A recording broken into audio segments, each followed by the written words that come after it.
அருமையானவர்களே, ஆண்டவரும் மீட்பருமாகிய இயேசு கிறிஸ்துவின் நாமத்தில் உங்களுக்கு வாழ்த்துதல்.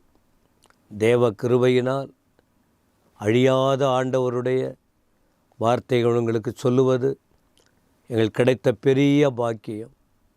வானம் பூமி ஒழிந்து போய்விடும், என் ஆண்டுடைய வார்த்தை ஒழியாது. இந்த தேவ வார்த்தை எத்தனை பேருடைய வாழ்க்கையை மாற்றி இருக்கிறது.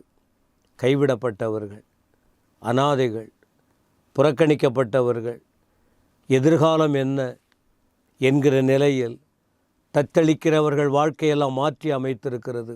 எப்பொழுது இந்த வார்த்தையை கேட்கும்போது, உணரும்போது, கீழ்ப்படியும் போது. இன்றைக்கும் இதோ ஒரு வார்த்தையை உங்களுக்கு தேவனின் துணையோடு உங்களுக்கு சொல்ல விரும்புகிறேன். என்ன தெரியுமா? உபாகமத்தின் புஸ்தகம் 5ஆம் அதிகாரம் 15-16. நீ எகிப்து தேசத்தில் அடிமையாய் இருந்தாய் என்றும் உன் தேவனாகிய கர்த்தர் உன்னை அவ்விடத்திலிருந்து வல்லமையுள்ள கரத்தினாலும் ஓங்கிய புயத்தினாலும் புறப்பட பண்ணினார் என்றும் நினைப்பாயாக. ஆகையால் ஓய்வு நாளை ஆசரிக்க உன் தேவனாகிய கர்த்தர் உனக்கு கட்டளையிட்டார். உன் தேவனாகிய கர்த்தர் உனக்கு கொடுக்கிற தேசத்திலே உன் நாட்கள் நீடித்திருப்பதற்கும் நீ நன்றாய் இருப்பதற்கும் உன் தேவனாகிய கர்த்தர் உனக்கு கட்டளையிட்டபடியே உன் தகப்பனையும் உன் தாயையும் கனம் பண்ணுவாயாக. அழகாக இருக்குது, படிக்கும்போதே உங்களுக்கு புரியும். அப்போ ஆண்டவர் யார் அப்படின்னு சொன்னால் என்னென்ன சொல்கிறார்? அவர் யாருன்னா விடுவிக்கிற தேவன். விடுவிக்கிற தேவன், பாவத்திலிருந்து விடுதலை கொடுப்பவர், ரோகத்திலிருந்து விடுதலை கொடுப்பவர், எல்லாவற்றிலிருந்தும் அவர் விடுதலை கொடுப்பவர். அப்போ இந்த விடுதலை கொடுக்கிற ஆண்டவர் சில காரியத்தை சொல்லி கொடுக்கிறார்.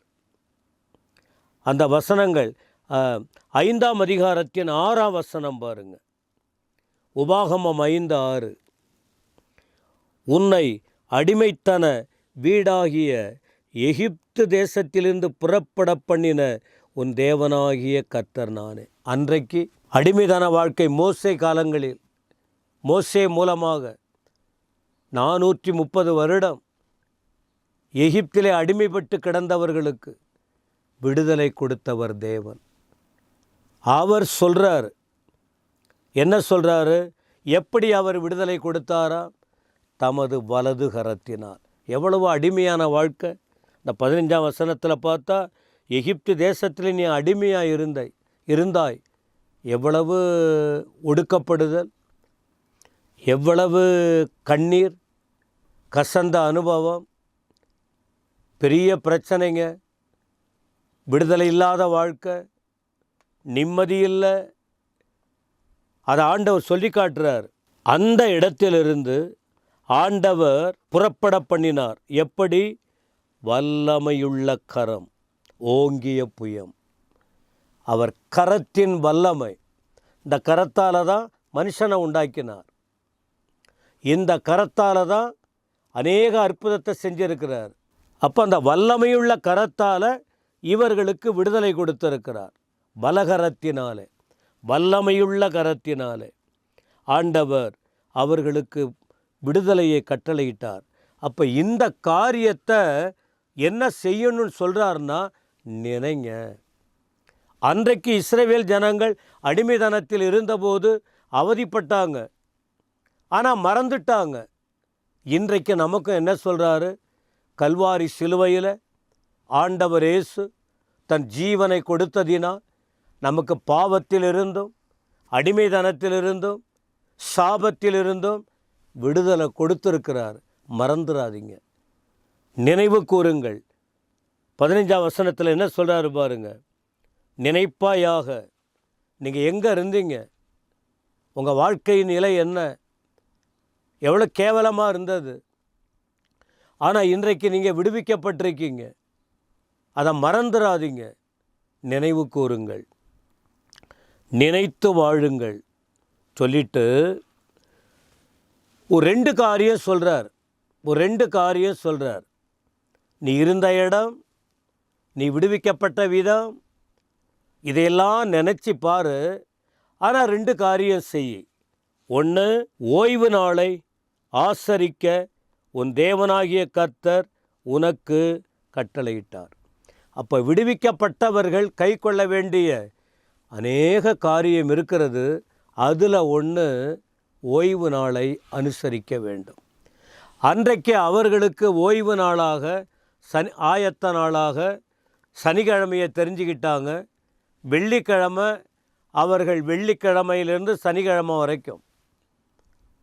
ஆனால் இன்றைக்கு நமக்கு, இந்த செய்தியை கேட்கிற நமக்கு, வேதத்தை படிக்கிற நமக்கு ஓய்வு நாள் என்று எதை நினைக்கிறோம் என்று சொன்னால் ஞாயிற்றுக்கிழமை. ஏன்? ஆண்டவர் இயேசு மரித்தார், அடக்கம் பண்ணப்பட்டார், உயிரோடு எழுந்தார். அவர் இன்றைக்கும் உயிரோடு இருக்கிறார். அவர் உயிர்த்தெழுந்த அந்த நாளை தான் வாரத்தின் முதல் நாள்னு சொல்கிறாங்க, அதிகாலையில்னு.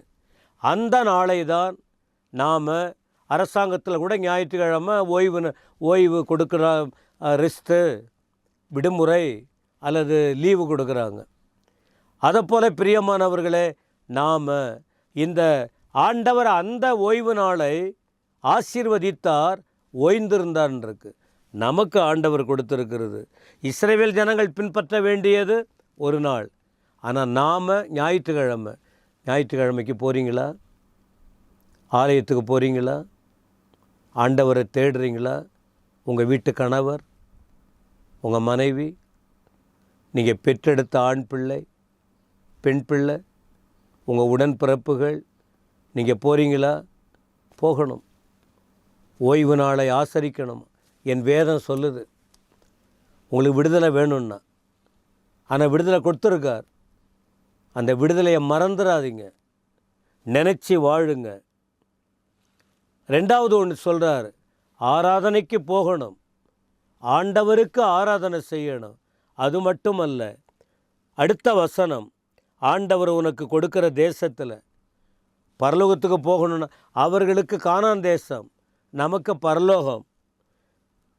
உன் நாட்கள் நீடித்திருப்பதற்கு நீ நன்றாய் இருக்கும்படி உன் தேவனாகிய கர்த்தர் கட்டளையிட்டார். என்ன தெரியுமா? உன் தகப்பனையும் உன் தாயையும் கனம் பண்ணணும்.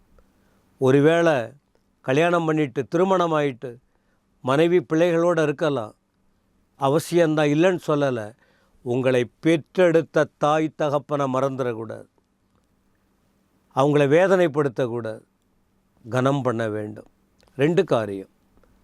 நீங்கள் விடுவிக்கப்பட்டவங்க, இயேசு தெய்வத்தை நம்பினவங்க என்ன செய்யணும்? மறந்துடக்கூடாது. விடுவிக்கப்பட்டதை நினச்சி வாழுங்க, ஓய்வு நாளை கடைபிடிங்க, பெற்றோரை கனம் பண்ணுங்க. அப்போ உங்கள் வாழ்க்கை நீடித்து இருக்கும். வேத வசனத்தின்படியே கர்த்தருடைய ஆசீர்வாதம் உங்களில் பெரிதாக இருக்கும்.